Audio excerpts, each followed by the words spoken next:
뉴스 정면 승부. 네, 여러분 안녕하십니까? 94.5 YTN 뉴스 FM 강지훈의 뉴스 정면 승부입니다.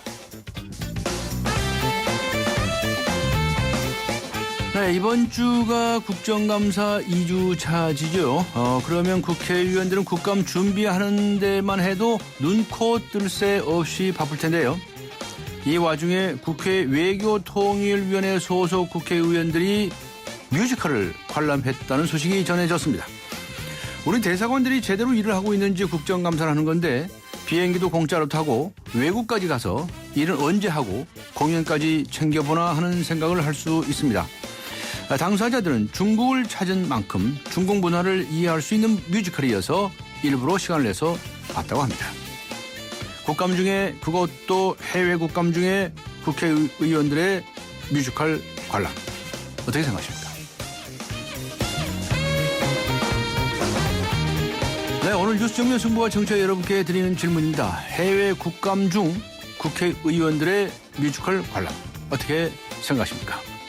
네, 휴대전화 우물정 0945 우물정 0945번으로 의견 보내주시기 바랍니다. 긴 문자 50원, 짧은 문자 50원, 긴 문자 100원의 유료 문자지요. YTN 라디오 애플리케이션 예스로 듣고 계신 분들께서는 예스 게시판에 글을 남겨주시기 바랍니다. 추첨을 통해서 정통 시사 주간지 주간 경향 그리고 아시아 지역 전문 월간지이죠. 매거진 N 구독권 보내드리겠습니다. 10월 15일 수요일 94.5 YTN 뉴스 FM 강지훈의 뉴스 정면 승부 들어갑니다.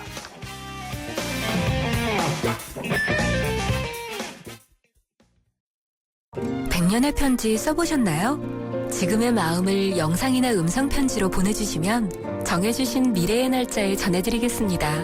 10년이 걸리든 20년이 걸리든 꼭 전해드리겠습니다. 변치 않는 마음을 전하는 SK텔레콤 백년의 편지. 지금 티스토어에서 다운받으세요.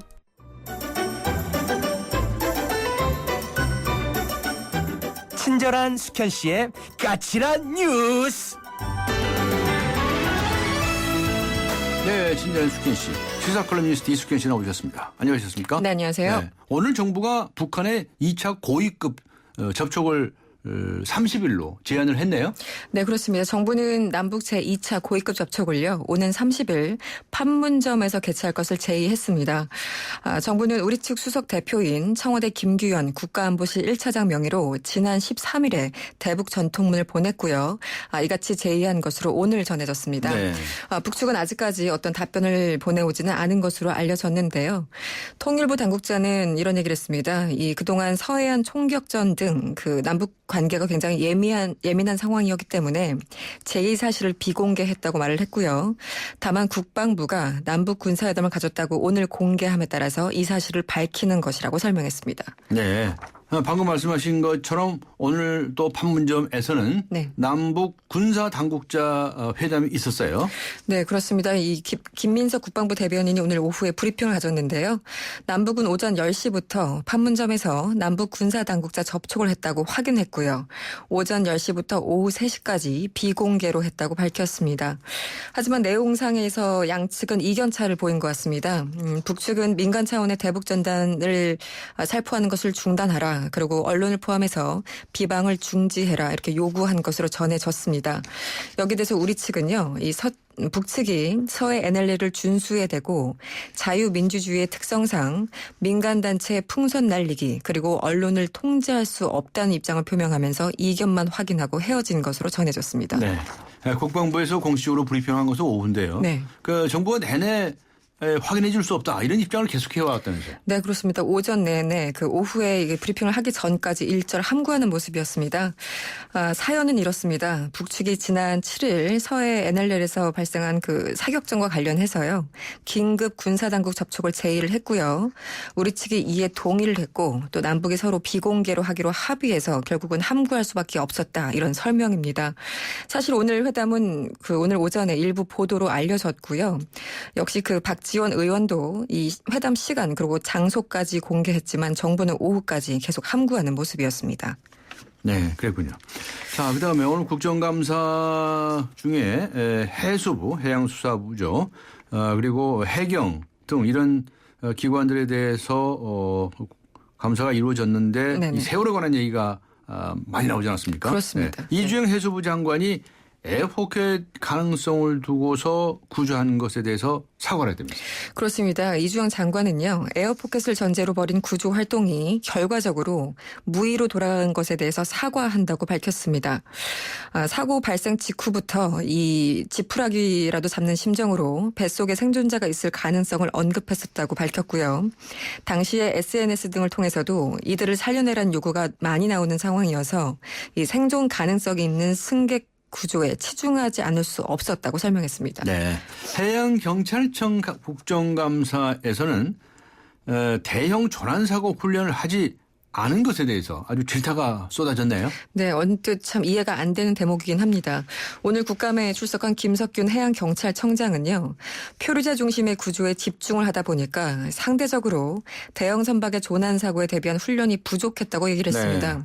여기에 대해서 일부 의원들이 그러면 몇백 명씩 태우는 여객선들이 있는데 그런 훈련을 하지 않았다는 게 말이 되는가 이렇게 지적을 했고요. 네. 여기에 대해서 김 청장은 현재는 분기별 그리고 반기별로 대형 인명사고에 대비한 훈련을 하고 있다 답변을 했습니다. 네. 결국은 뭐 안 한 것은 아니지만 네. 부족했다 이렇게 요약이 될 것 같습니다. 잘못한 거 빨리빨리 고쳐야죠. 네, 그렇습니다. 법사위에서는 감사원에 대한 국정감사가 열리지 않았습니까? 네. 근데 감사원이 세월호 감사 결과 발표하지 않았었어요. 네네. 그런데 거기에 대해서 비난이 쏟아졌다고요? 그렇습니다. 여야 모두 일제히 비판했지만요. 관점은 조금 달랐습니다. 네. 한마디로 야당은 감사 결과 자체가 문제가 있었다. 눈치 보기였다. 이렇게 주장을 한 반면에요. 여당은 감사 결과에 따른 징계가 제대로 이루어지지 않았다. 이렇게 맞섰습니다. 일단 야당 측은요. 김기춘 비서실장이 당시에 중앙재해대책본부장의 상황 설명을 받고도 대통령에게 제대로 전달하지 않은 것이 더 큰 문제라면서 감사원의 청와대에 대한 조사가 제대로 이루어지지 않았다고 지적했습니다. 반면에 여당 측은요. 감사원이 세월호 감사 징계 요구자 50명 중 절반에 대해서 주의와 같은 경징계를 하거나 네. 인사 자료만 통보했다고 비판하고 나섰습니다. 네. 다음에 사이버 검론 조사 논란이 심하죠? 네. 자, 여야 간의 공방이 계속되고 있네요. 예, 오늘도 계속됐습니다. 일단 지금 야당은 국정조사까지 검토하겠다 이런 카드를 꺼내들고 있는 그런 분위기고요. 여당은 사찰 논란으로 비화될 것을 우려해서 방향선회를 모색하는 그런 분위기입니다. 일단 새정치연합의 우윤근 원내대표는요. 이 모든 국민은 사생활의 비밀과 자유를 침해받지 아니한다는 헌법 제17조를 대통령이 기억을 해야 된다고 얘기를 했습니다. 지금 새정치연합은 국정감사 이후에 여기에 대해서 국정조사도 검토하겠다 이런 입장을 밝힌 상태입니다. 네. 반면에 새누리당은요. 이 지난 정부에서 문제가 됐던 민간인 사찰 의혹으로까지 비화되지 않을까 상당히 부심하는 모습이라고 합니다. 이완구 원내대표는요. 상황이 계속 전개되고 있기 때문에 국회가 너무 앞질러 가서는 안 된다면서 일단 선을 그은 상태입니다. 공무원 연금과 관련해서 오늘 전국 공무원 노조가 성명을 발표했네요. 어떤 내용입니까? 네, 이 안전행정부가요 오는 17일 당정협의에서 이 공급 개혁안을 공개하기로 했습니다. 여기에 벌써부터 이 공무원 노조의 반발이 거센데요. 네. 애초 알려진 수준과는 달리 이 하위직 공무원 연금도 대폭 삭감될 것이다 이런 전망이 나오면서 공무원 노조가 반발하고 있는 것으로 보입니다. 오늘 성명을 냈습니다. 이 용도 폐기된 연금 학회안이 일부 숫자만 바뀌어가면서 정부안으로 둔갑하려는 상황에 대해서 분노한다 이렇게 주장을 했고요. 관련해서 납세자 연맹도 오늘 기자회견을 열었는데요. 네. 기존에 그 연금을 받고 있는 수급자 그리고 고위직 공무원 연금을 많이 깎아서 하우 상박형 연금 구조로 가야 된다 이렇게 주장하고 나섰습니다. 네, 알겠습니다. 수고하셨습니다. 고맙습니다. 네, 감사합니다. 지금까지 시사 칼럼니스트 이숙현 씨와 함께 했습니다.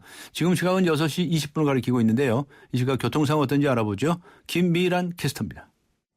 네, 뉴스 정면 승부 교통정보입니다. 퇴근길 정체가 이제 도심 곳곳에 늘어나고 있습니다. 우선 한남대로 따라 강남 쪽 이동 차량이 이미 많습니다. 남산 1호 터널 이전부터 한남동 오거리까지 밀려 지나고 있는데요. 주변 2, 3호 터널도 모두 강남 쪽으로 정체 서행입니다. 강남대로는 교보타워 사거리부터 신사역까지 양 방면 정체 서행하고 있습니다. 언주로 따라 서울세관에서 르네상스 호텔 앞까지도 신호 2번 정도는 필요한데요. 반대편도 시속 20-30km 안팎의 서행입니다. 노년로 역삼역에서 차병원 사거리 구간도 차간기 많이 좁혀지고 있습니다. 서부권 도로 중에는 신촌로 입구역부터 지금 신촌 로터리까지는 밀려 지나고 있고 양화로도 홍대구역부터 합정역까지 양 방면이 밀립니다. 뉴스 정면 승부 교통정보였습니다. 대한민국의 하루, 여러분의 하루를 정리해드립니다. YTN 뉴스 FM 뉴스 정면 승부. 오늘 오전 판문점에서는 남북 장성급 군사회담이 전격적으로 열렸습니다. 그런데 아직 아무 성과가 없었다고 알려져 있는데요. 그리고 우리 정부는 오는 30일 2차 고위급 회담을 하자고 북한에 제안을 한 사실이 공개되었습니다. 자세한 내용 알아보겠습니다. 경남대학교 김금식 교수 연결하겠습니다. 안녕하세요. 네, 안녕하세요. 네, 먼저 오늘 그 남북 군사회담이 진행이 됐는데 뭐 통일부도 몰랐다는 얘기도 들리고 어쩌고 그렇습니다. 이걸 계속 비밀로 하지 않았습니까? 네네. 뭐 특별한 이유가 있었다고 생각하십니까? 일단 그 알려진 바로는 이제 북측에서 그 비공개를 해달라고 요청이 요청을 했다. 거고요. 예. 네, 거기에 이제 우리 남측이 호응을 한 것 같고요. 네. 과거에도 이명박 정부 시기에 이제 이 전단 살포라든지 이런 좀 민감한 사안을 논의하고자 할 때는 북이 그 비공개를 요구했던 그런 경우가 있었습니다. 네. 그래서 이제 물론 이제 우리 정부가 박근혜 정부 들어서서 이제 남북 관계 채널은 굉장히 공개적으로 하겠다. 비선 라인은 없다 이런 입장을 밝히고 있는데 이번에는 북한의 비공개 요구에 대해서 우리가 좀 그 호응했던 이유는 제가 볼 때는 이 지금 남북 고위급 접촉을 지금 앞에 두고 있기 때문에 예. 이 남북 관계 개선이나 남북 대화 재개의 어떤 불씨를 좀 살려보자 네. 이런 의미에서 아마 긍정적으로 화답을 한 것 같습니다. 네. 뭐 비공개 회담이라는 것도 할 수 있는 겁니까? 그럼요. 그 남북 네. 관계는 그 특수성이 있기 때문에 네. 공개적인 그 회담도 중요하지만 사실상 오히려 더 중요한 그 속내를 드러내고 자기 본심을 이야기하고 의견을 교환하는 데는 비공개 회담이 상당히 설득력이 있고 또 효과가 있을 때가 많습니다. 예. 그럼 앞에 말씀하신 것처럼 이번 그 군사회담은 북한 쪽에서 제안한 걸로 알려졌는데 네. 앞으로 저 2차 고위급 회담이 예정되어 있지 않습니까? 네네. 날짜는 정해지지 않았지만 그런데 갑자기 이 북한 쪽에서 이런 회담을 요청한 것은 앞에 말씀하신 대로 북한 전단 그 문제 때문이라고 보십니까?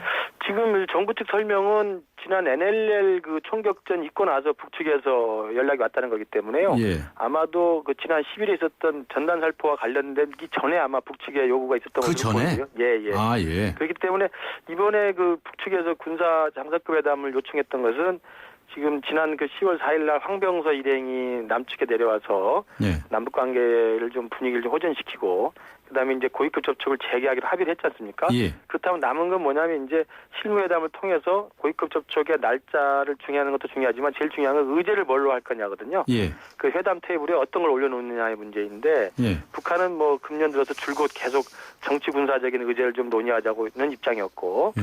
우리 남측 같은 경우는 박 대통령의 드레스덴 선언이라든지 8.15 경축사 등을 통해서 경제 문제나 사회 문화, 뭐 인도적 문제를 하자는 것이었거든요. 예. 그러니까 아마 의제에 관한 삿바 싸움이 계속 있었던 건데 예. 고위급 접촉이 열리려면 그 의제 문제를 논의하기 위해서 북측은 아마 자기들이 주도하고 자기들이 요구하는 대로 이 군사 문제, 특히 NLL 문제가 있었기 때문에 이번엔 또 전단 살포가 있었으니까 이 부분도 군사 문제 아니겠습니까? 예.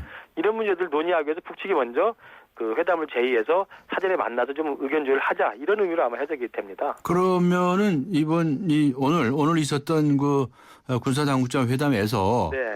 다음에 있을 남북 고위급 회담의 의제 같은 것이 논의됐을 거라고 보시는 거예요? 지금 뭐 정확한 건 뭐 저 발표를 들어봐야 알겠습니다만 일단은 뭐 합의 없이 끝났고 남측의 주장과 북측의 주장에 서로 이제 상대방에 이제 전달한 정도인 것 같습니다. 네. 그러니까 이제 북은 북대로 NLL에 대한 자기들 입장이 있을 것이고요. 전단 살포에 대한 또 강력한 반대 입장이 있는 것이고 이걸 이제 남측한테 전달했던 것으로 보이고요. 네. 우리 측 역시 북측이 NLL을 침범했기 때문에 우리는 정당한 경고 사격이었다는 입장을 밝혀야 되고 NLL을 침범하지 말라고 또 주문을 해야 되는 것이고요. 네. 북도 전단 살포에 대해서도 우리 측의 민간 차원의 움직임을 우리가 막을 방법이 없다라는 아마 우리 측에 설명을 했을 것으로 보이고요. 네. 그러니까 아마 오늘 회담에서는 북측의 요구로 비공개 열렸고 고위급 접촉을 앞두고 사전에 좀 물밑에서 의견 조율을 하기 위해서 모이긴 했습니다만 상대방의 입장을 확인하는 정도로 끝난 것 같고요. 네. 그럼에도 불구하고 어쨌든 이런 모임이 있다는 것은 이런 회담이 있었다는 것은 고위급 접촉의 불씨를 살려서 남북 대화가 일단 시작을 좀 순항할 수 있도록 순탄하게 진행할 수 있도록 남과 북이 모두가 좀 노력한다는 그런 모습으로는 분명히 해석이 됩니다. 네. 다음 뭐 회담도 뭐 비밀리에 약속했는지도 모르죠, 뭐. 예. 네. 자, 그런데 2차 고위급 접촉에 도움이 된다고 보시네요. 예, 제가 볼 때는. 왜냐하면 고위급 접촉을 하기 위해서 이제 공개적인 실무회담을 먼저 열어야 되고 예. 실무회담에서 또 이제 뭐 의제라든지 장소라든지 날짜 같은 걸 이제 협의를 할 텐데요. 네. 공개회담에서 무작정 나가서 자기 입장만 가지고 평행선을 달려서 싸우기보다는 그 전에 사전에 비공개 공식 회담을 열어서 네. 좀 자기의 어떤 속마음을 좀 털어놓고 상대방의 의견도 정확히 청취를 하고 네. 합의할 수 있는 지점이 어떤 것이고 합의 못할 지점이 어떤 것인지 이런 걸 미리 알아두는 것은 이 다음에 있을 공개회담에서 훨씬 더 분위기를 좋게 하는 것이거든요. 근데 그래도 오늘은 군사당국장 회담이니까 네네.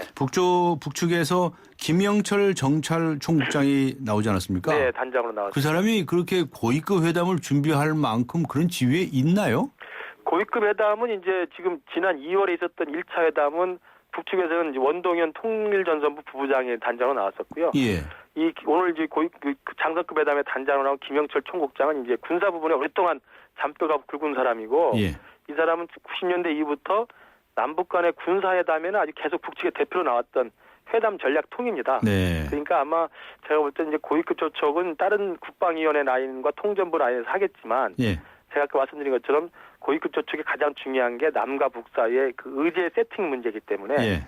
북이 주장하는 군사회담 또 군사의제 이런 부분들을 남쪽에게 미리 좀 타진하기 위해서 예. 그 북한에서 가장 그 군사회담 분야의 실무에 밝고 그 경험이 많은 김영철 단장이 나온 게 아닌가 저는 그렇게 해석을 하고 아, 있습니다. 고위급 회담하고 연결시켜서 생각하시는 것이 김근식 교수님의 생각이시네요. 예, 그렇습니다. 알겠습니다. 대북 전단 문제. 네. 이 문제는 이제 좀 잠잠해질 것 같습니까? 어떻게 보십니까? 이 정부 쪽에서는 못 보내도록 강제할 생각까지는 없는 것 같은 네. 것 같은데. 네네. 네. 그 뭐 정부에서 사실은 뭐 민간 단체 그런 활동 자체를 그 강제하거나 법적으로 규제할 권한은 없고요. 네. 그렇지만 근데 지난 10일 날 그 전단 살포로 인해서 이제 상호 총격전이 있은 다음에 네. 우리 내부에서도 이제 상당히 논란이 좀 됐었고 그다음에 의견들이 좀 서로 분출돼 있어서 그 전단을 뿌렸던 탈북자 단체들도 일단은 좀 비공개로 하겠다. 네. 이런 자세를 좀 보이고 있고 통일부 입장에서도 막을 방법은 없지만 자제를 요청하는 입장을 계속 가지고 있기 때문에 네.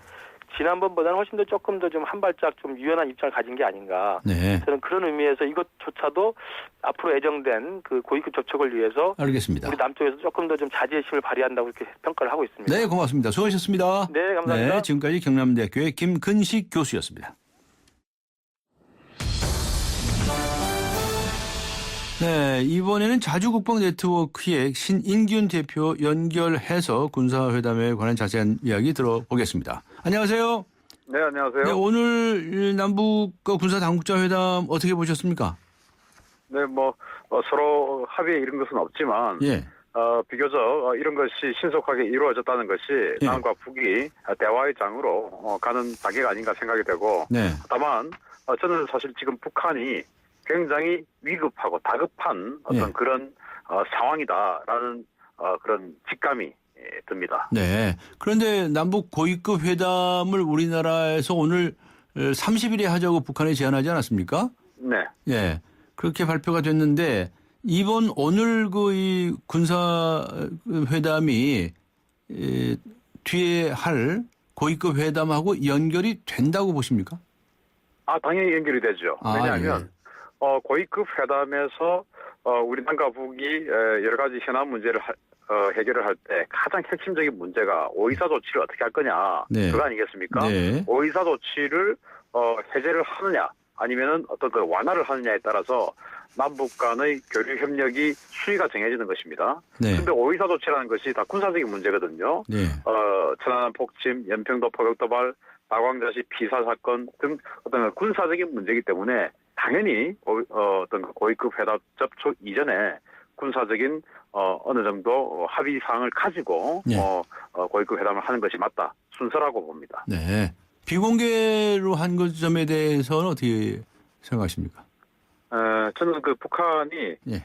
우리 언론을 상당히 두려워한다고 생각합니다. 아, 네. 네, 언론에서 우리 한국 언론에서 하도 떠들어대니까 네.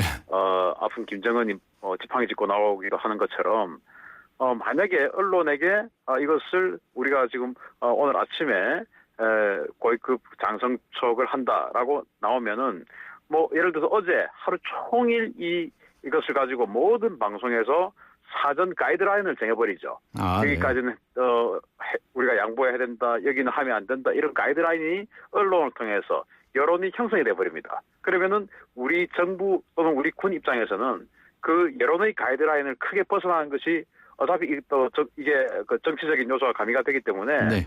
굉장히 어떤 우리 정부의 유연성이 어떤 그 제약을 받을 가능성이 있거든요. 네. 그래서 북한이 그런 우리 언론과 여론을 의식해서 비공개로 하자. 그래서 전격적으로 발표를 하는 것을 그들은 원했지 않나 그렇게 네. 생각합니다. 그리고 우리 정부 쪽에서 비공개를 한 것에 대해서도 이해를 하시는 입장이시네요. 저는 뭐 북한이 그렇게 요구를 하는 것에 대해서 네. 우리 정부가 그것을 굳이 우리는 무조건 공개를 한다라는 원칙을 가질 필요는 없다. 네. 그 정도는 우리가 받아주는 것이 괜찮다라고 네. 생각합니다. 저번에 그 NLL하고 대북 전단 문제 때문에 이제 대응 사격이 이루어지지 않았습니까? 네. 우리 군의 대응에 대해서는 어떻게 보셨습니까? 대응을 잘했다고 봅니다. 잘했다고 보세요. 네네. 그 NLL 같은 경우도 우리가 사실 뭐 격파 사격까지 갔는데 그 포탄이 한 포에 걸려가지고 그 한 포가 사실 처음 국산화한 한 포거든요. 네. 국산화 과정이 초기에 있는 한 포기 때문에 아마도 뭔가 아직 완성이 좀 덜 된 듯한 그런 느낌이 있는데 사실 지금 국산 무기들이 그런 여러 가지 어떤 그 탄이 걸리는 그런 문제점들이 많이 있습니다. 네. 그래서 14발을 쏘고 탄이 걸려가지고 한 포를 못 쏘고 그래서 그 경비정이 북한 경비정이 격파가 됐는지 모르겠지만 아무튼 한 5, 60척의 어선을 이끌고 왔다가 갑자기 느닷없이 남쪽으로 내려왔거든요. 예. 그에 대해서 조치는 적절했다고 보고 또 이제 문제는 그 대북 전단을 날릴 때 총격전이 벌어진 거 아니겠습니까? 예. 그것에 대해서 뭐 늑장 대응을 했다 또는 원점을 파악을 못했다라고 하는 여러 어떤 그 주장들이 있던데 이런 그 군사적인 문제를 군사적 메커니즘을 전혀 모르고 정치적인 해석을 하면 안 됩니다. 네. 이를테면 총알을 탐지할 수 있는 대포병 레이더는 전 세계 어디에도 없습니다. 예. 그것을 가지고 원점 파악을 신속하게 못했다라고 이야기한다든지 또 우리가 그러면 북한이 우리에게 총을 쏘았는데 그 피해 상황을 먼저 알고 비례성과 충분성의 원칙을 적용해서 어느 정도 비례를 맞출 것인지 어느 정도 충분하게 대응할 것인가를 결정하는 시간적 여유를 갖고 대응을 한 것을 가지고 늑장 대응을 했다라고 비판한 것은 문제가 있고요. 그로 인해서 우리 군의 어떤 그 세배로 보복한다는 의지는 보여줬고 다만 확전은 방지했고 하기 때문에 저는 적절한 대응이었다고 봅니다. 네. 그런데 북한에서는 납득을 못하는 것 같아요. 뭐 항의 통지문도 남측에 보내고 말이죠. 그러니까 우리가 세배로 대응을 하니까 예. 또 그런 모습을 또 안 보여주면 그들이 뭔가 또 꿀리고 있는 것이 아닌가라고 생각을 하는 것 같아서 예. 또 뭐 그들만의 의례적인 행위라고 봅니다. 예. 그렇군요. 북한에서는 또 오늘도 노동신문을 통해서 정치 군사적 적대 행위를 시급히 끝내야 한다. 또 이렇게 뭐 추가 총격이 있을 수 있지 않느냐 하는 뭐 그런 느낌도 줄 수 있는데 그거 어떻게 보시나요? 저는 추가 총격이 있을 수 있다고 봅니다. 네. 왜냐하면 30일 날 우리가 고위급 회담을 했지 않습니까 오늘? 네. 그런데 중요한 것은 저는 28일이라고 봅니다. 네. 28일 날 이제 유엔 총회에서 김정은을 국제사법재판소의 인권 문제로 전범 문제죠. 전범 인권 그런 문제로 제소를 할 것인가 말 것인가를 지금 논의를 하는데 거기에 한국이 어떠한 입장을 가져줄 것인가가 지금 북한이 가장 두려워하는 그런 의제라고 봅니다. 네. 그렇기 때문에 전단지에 만약에 이제 유엔에서 김정은을 국제사법재판소에 고발을 하자라는 안건이 결의가 돼버리면은 전단지에 그것이 이제 들어가는 것이죠. 그러면 사실 우리 전단지가 날아가는 어떤 지역들이 주로 북한 강원도, 북한 황해도 지역인데 여기는 우리로서는 뭐 아주 우리하고 가깝기 때문에 크게 내륙이 아니다라고 생각하지만 북한에서는 가장 정보통신이 통제가 된 내용입니다. 네, 그래서 그런 한 곳에 정보가 들어가는 것이 북한으로서는 두려울 것이고 저는 오늘 마지막으로 좀 드리고 싶은 말씀이 김영철이 나온 것에 대해서 굉장히 큰 의미가 있다고 생각합니다. 네. 왜냐하면 박근혜 대통령께서 책임 있는 자세로 오이사 조치에 대해서 대화하자고 했지 않습니까? 네. 그런데 김영철이 나왔습니다. 네. 왜냐하면 물론 그가 과거에도 장성급 회담에 여러 번 나왔던 전력도 있지만 오이사 조치가 바로 천안함 폭침, 연평도 포격도발 때문에 생긴 건데 김영철이 천안함 폭침과 연평도 포격도발 일으킨 당사자로 지목되고 있는 사람입니다. 네. 당시에 사군단장이었기 때문에 알겠습니다. 그래서 김영철이 오늘 나온 것은 우리에게 책임자가 나왔다. 이 정도로 좀 봐달라. 뭐 그런 이미지가 아닐까 생각을 합니다. 예, 알겠습니다. 수고하셨습니다. 감사합니다. 지금까지 자주국방 네트워크의 신인균 대표였습니다. 두통 탈출 펜잘쇼. 시댁이 옆집으로 이사 왔어요. 아, 머리야. 시댁엔 애교로 절, 두통은 펜잘로 절. 아, 잘하면 풀리는군요. 두통에 절, 빠르게 절, 펜잘이 딱인 거죠. 상인통엔 펜잘 레이디. 네, 뉴스 정면 승부 1부 마치겠습니다. 2014 YTN 연중기획 함께하는 미래 창조 대한민국 개그맨 이동우 씨입니다. 사람들이 주변에서 가끔 그렇게 이야기들을 많이 합니다. 너 그거 할 수 있겠냐라는 거죠. 그때마다 저는 대답을 합니다. 할 수 없으면 어떠니? 시각장애인들은 일상 자체가 도전일 수밖에 없다. 예를 들어서 밥을 먹는 행위, 심지어는 화장실에 가는 행위, 뭐 그런 것들이 사실은 다 도전인 거죠. 산다는 것은 도전. 뭐 꼭 높은 산을 올라가야 도전이고 큰 바다를 건너가야만 도전이고 그게 아니죠. 살겠다라고 하는 도전, 그 도전에 있는 희망. 이것이 같은 뜻의 단어인 것 같은데 하루하루를 진정한 행복을 느끼면서 살고자 한다면 바로 그 안에 대한민국의 희망과 미래가 함께 있다고 생각합니다. 2014 YTN 연중기획 함께하는 미래 창조 대한민국 YTN 라디오가 함께합니다.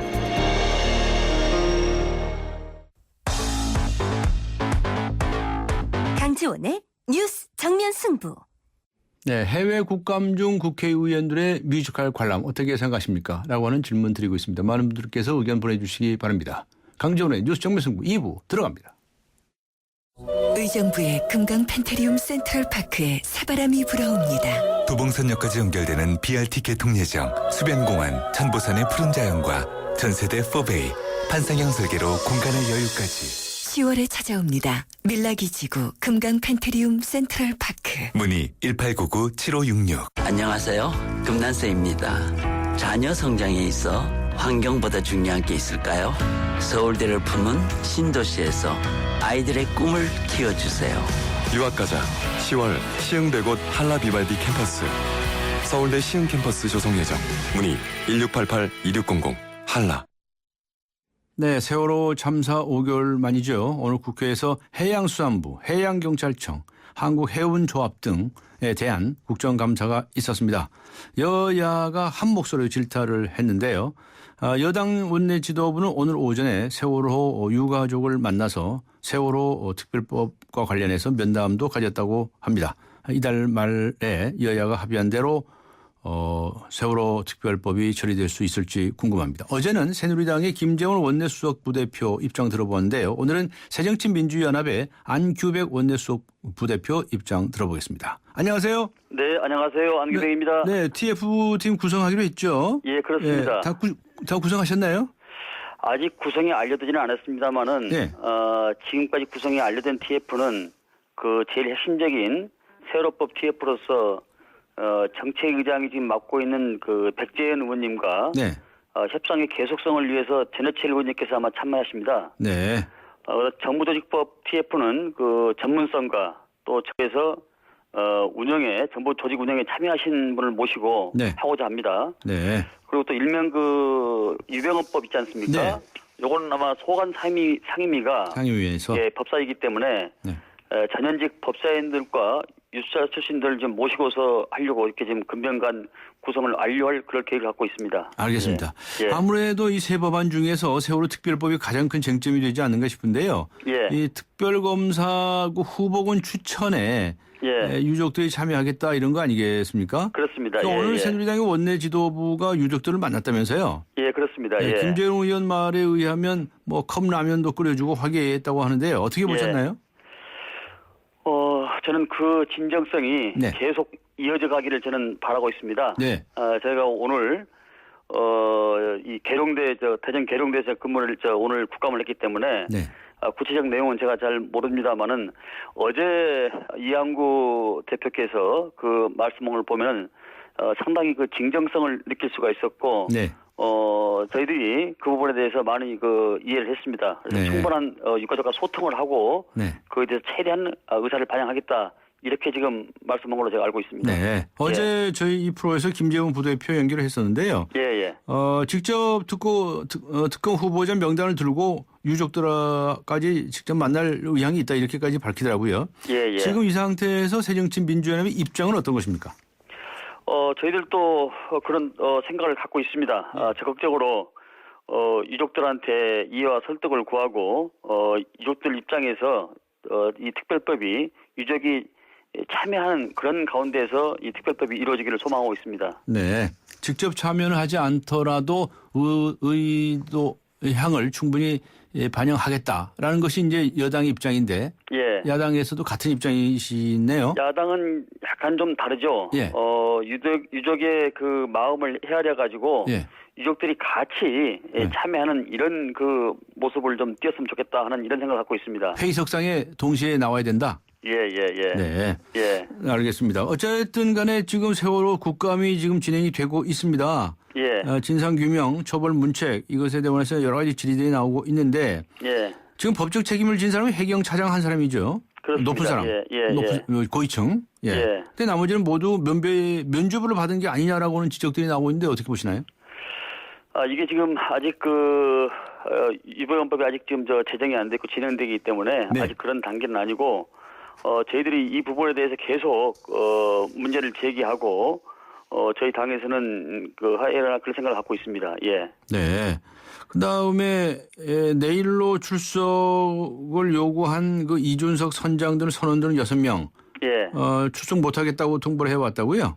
예, 그렇습니다. 그 점에 대해서는 어떻게 조치하실 예정이신가요? 그 부분에 대해서는 유족들 그분들도 같이 참여를 해서 출석을 해서 해야 되지 않는가 이런 생각을 갖고 있습니다. 예. 네. 예. 그렇군요. 자, 정부조직법 얘기로 가보겠는데요. 예. 정부조직법에서는 아무래도 해경 해체가 가장 뜨거운 쟁점이 되고 있지 않습니까? 예. 지금 안에 의하면 해경에서 대부분의 업무는 총리실에 국민안전처로 가고 예. 또 수사권만 떼어서 지금의 경찰청에 넘긴다 이런 거 아니겠습니까? 그렇습니다. 네, 어떤 입장이십니까? 저희 새정치민주연합. 당 안은요. 예. 해경은 그대로 존치하고 네. 존치하는데 업무 분장을 조정은 아닙니다. 네. 근데 이 해경 해체 문제에 대해서는 여당 내에서도 아직 의견 통일이 지금 안 된 걸로 지금 제가 알고 있습니다. 예. 일단 이 부분에 대해서는 아직 협상 결과를 예단하기는 어렵지만은 네. 여야가 이 정부조직법에 대해서는 특히 이 부분에 대해서는 국민의 생명과 안전을 위한 것이기 때문에 예. 우리 사회의 근간을 이루는 법률이 굉장히 중요한 법입니다. 예. 따라서 우리 시대가 요구하는 그 철학과 민심을 정확히 파악해야 되고 네. 이 과정에서 해경 해체라는 이런 극단적 수준을 저는 가면 안 된다고 생각합니다. 네. 그래서 아마 어제 김재현 의원님도 그런 의미에서 말씀하지 않았나 이렇게 생각합니다. 네. 만약에 그 조직이 문제가 있으면은 그 조직을 부분적으로 개편 보완해주면 되는 것이지 문제가 있다 해서 그걸 바로 해체한다 이런 경우는 좀 이해하기가 어렵다 이렇게 생각합니다. 네. 그다음에 유병헌법에 관해서는 검사의 조치만으로 어떻게 몰수 추징을 할 수 있느냐라고 하는 점에 있어서 야당 측에서는 이의를 제기하고 있다면서요? 그건 그렇습니다. 정치적인 유병헌법에 한해서는 이건 정치적인 문제가 아니고 이건 법리적인 문제입니다.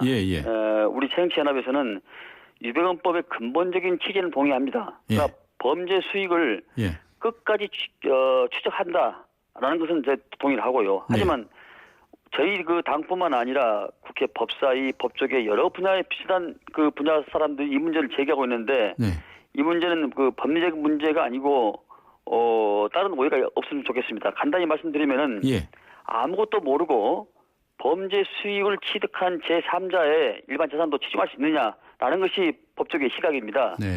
따라서 이 유병헌법 TF는 전현직 우리 법사위들 중심으로 해서 협의해 나갈 생각을 갖고 있습니다. 네, 알겠습니다. 자, 이제 다른 이야기 좀 여쭤보겠는데요. 지금 국정감사 2주 차입니다. 외통위 국회의원들은 중국에 가서 뮤지컬 봤다고 욕을 많이 먹고 있는데요.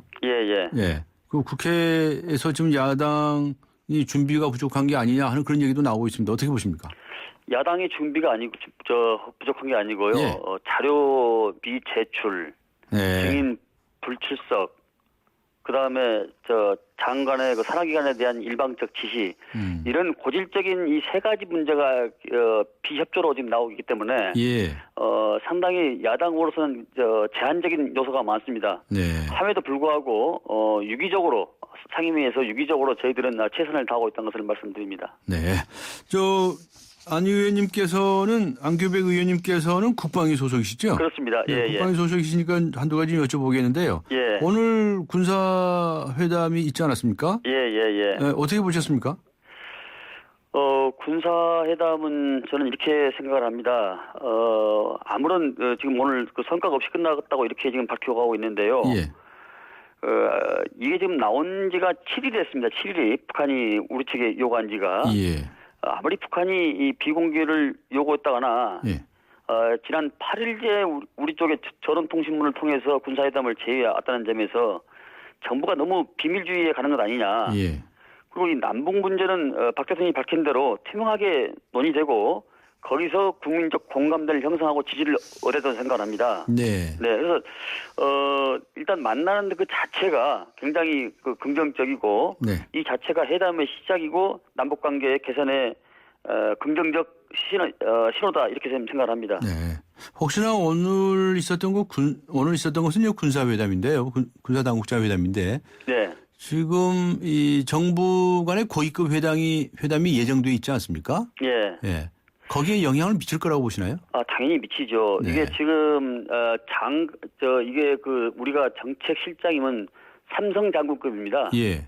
북한에서 상당히 고위직이 온 걸로 보는데 예. 이건 장성급과 장관의 중간 단계라고 보기 때문에 예. 굉장히 고위급 회담이라고 저는 평가하고 있습니다. 예. 장성급 이상의 회담이기 때문에 예. 상당히 물밑에서 많은 합의 발표는 안 했지만은 예. 그동안 경험에 비춰봤을 때 상당한 내용이 오가지 않았냐 이렇게 생각하고 있습니다. 네. 그렇다면은 고위급 회담을 위해서 무슨 사전 접촉하는 그런 회담이 따로 있을 수 있을 텐데 예. 그렇지 않고 이 군사 당국자 회담으로 진행한 것은 어떤 의미가 있을까? 이런 그것은 생각 아닙니다. 같다고 보십니까? 예. 네. 그것은 아닙니다. 근데 아마 이번이 아마 의제가 NNL과 대북 전단 문제이기 때문에 예. 북한도 우리가 핵과 미사일을 상당히 알레르기 반응을 보이고 있듯이 북한에서도 이 대북 전단에 대해서는 북한의 최고 존엄과 이념물 문제를 건드리기 때문에 예. 굉장히 조심하는 그런 분위기가 있습니다. 네. 그래서 그런 부분들을 사전에 어느 정도 조율을 하지 않았나 이런 생각을 추측을 한번 해봅니다. 알겠습니다. 예. 그래서 나가서 요즘 국방부에서 말이죠 병영 문화 개선한다고 여러 가지 이야기를 하고 있는데 예. 이병을 아예 없애버리고 예. 또 내무반에 칸막이도 설치하겠다 이런 방안들이 내놓고 있습니다. 어떻게 보시나요? 병영문화에 대해서는 제가 할 말이 많은데요. 많이 하십시오. 병영문화 개선에 관심을 기울인 것은 대단히 유의미합니다. 예. 그러나 군이 발표한 병영문화 개선안이 과연 얼마나 실효가 있을지 저는 그게 상당히 의미가 됩니다. 실효성에 대해서 의문을 가지시군요. 그렇습니다. 그래서 이번 개선안이 실패가 안 되기를 저는 간절히 바라고 있고요. 예. 우리 병사들이 이 계급이 4단계에서 3단계로 나눈다 하더라도 줄인다 하더라도 아마 또 서열이 있습니다. 예. 왜냐하면 입대를 기준으로 하기 때문에 우리 한국 사람 정서가 처음 만나면 너 몇 살이냐, 너 어떻게 이것부터 물어보지 않습니까? 예. 근데 뿌리 깊은 DNA가 있는데 이런 것들을 한다고 해서 이게 개선이 되겠느냐 이런 생각을 갖습니다. 그러나 이 병영 문화를 개선을 하는 것도 중요하지만 그보다 더 중요한 것은 악습 개연성을 사라지게 하는 건데 그러기 위해서는 우리 군이 지금까지 한 번도 외부 기관에다 노출된 적이 한 번도 없습니다. 민간한테. 그러니까 차제에 공개해라. 차제에 민주화 군대를 위해서 모든 사람들한테 공개하는 게 아니고 일반 기자들도 기자증을 가지고 자기 부처를 출입하듯이 국방부에서 그런 허가증을 가진 사람에 한해서는 얼마든지 군을 방문해서 그러한 부분들, 그러니까 이른바 무기 체계나 정보 이런 부분들 말고 병영생활관에 관해서 이런 부분들은 방문할 수 있어야 된다 이게 생각합니다. 또 중요한 것은 인식의 변화인데요. 우리 지휘관들이 끊임없는 관심을 가져야 됩니다. 그래야 우리 병영생활관이 개선이 됩니다. 네. 지금 예컨대 연병장에서 일주일 동안 공을 안 차도 이 잔풀이 잡초가 터나옵니다. 네. 따라서 끊임없는 그 관심과 이런 모색, 사후 약방문과 일회성이 아닌 종합적인 판단으로 해야지 직자적으로 이렇게 무슨 만들었다 없앴다 네. 이렇게 해서는 저는 안 된다고 봅니다. 네, 네. 알겠습니다. 마지막으로 간단히요. 그 새정치 민주연합에는 친노파가 있습니까? 네. 그런데 이번에 뭐 안철수 전 대표는 그 비대위에 불참하겠다는 의사를 밝혔네요. 아, 예. 제가 보도를 통해서 봤습니다. 네. 근데 자유민주 국가에서는 네.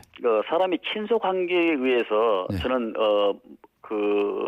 개파주의는 안 되지만은 예. 어느 정도의 그 친소 모임은 있었다고 생각합니다. 네. 그래서 우리가 점이 이루어져서 선이 되고 선이 이루어져서 면이 되지 않습니까?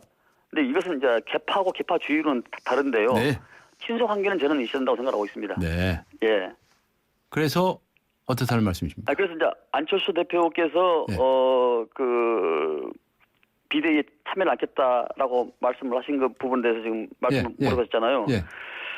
같이 이렇게 공동체로서 같이 가시는 모습이 더 좋지 않을까라는 생각을 갖습니다. 그 말씀이셨군요. 예, 예. 네, 수고하셨습니다. 감사합니다. 예, 예, 네, 예, 지금까지 새정치민주연합의 안규백 원내 수석 부대표였습니다. 안녕하세요. 초보 운전자 수지입니다. 도로는 무섭고 차는 왜 이리 많은지 엄마야. 그래서 저는 살아있는 친구를 만났어요. 반응형 블랙박스 유라이브. 와, 정말 살아있네. 유라이브. 살아있는 블랙박스 유라이브. 삼성 신도시 분양 속보입니다. 눈앞엔 골프장 조망, 단지 앞엔 초중고교와 도서관, 중심 상업시설까지 가까운 968세대 대단지가 옵니다. 상위 40개 건설사 중 부채 비율이 두 번째로 낮다는 그 동일이죠? 삼성이 아껴둔 중소형 대단지, 고양 삼성 7블럭, 동일 스위트 1차. 문의 02381-7373. 네, 해외 국감 중에 국회의원들의 뮤지컬 관람 어떻게 생각하십니까? 오늘 뉴스 정면 승부가 청취자 여러분께 드린 질문이죠. 9784번님께서 문자를 이렇게 보내주셨습니다. 국회의원이라고 뮤지컬 관람하지 말란 법은 없죠. 다만 개인 돈이 아니라 세금으로 지불하셨다면 국감 질문감 아닐까요? 라고 적으시군요. 아, 이 비용 누가 냈는지 좀 알아봐야 되겠군요. 알겠습니다. 우물정 0945번으로 의견 보내주시기 바랍니다. 그리고 YTN 라디오 애플리케이션 예스 게시판도 활용해 주시기 바랍니다. 추첨을 통해서 시사 주간지, 주간 경향 구독권, 그리고 아시아 지역 전문 월간지죠. 매거진 N 구독권 보내드리겠습니다. 잠시 뉴스 들으시고 3부에서 뵙겠습니다.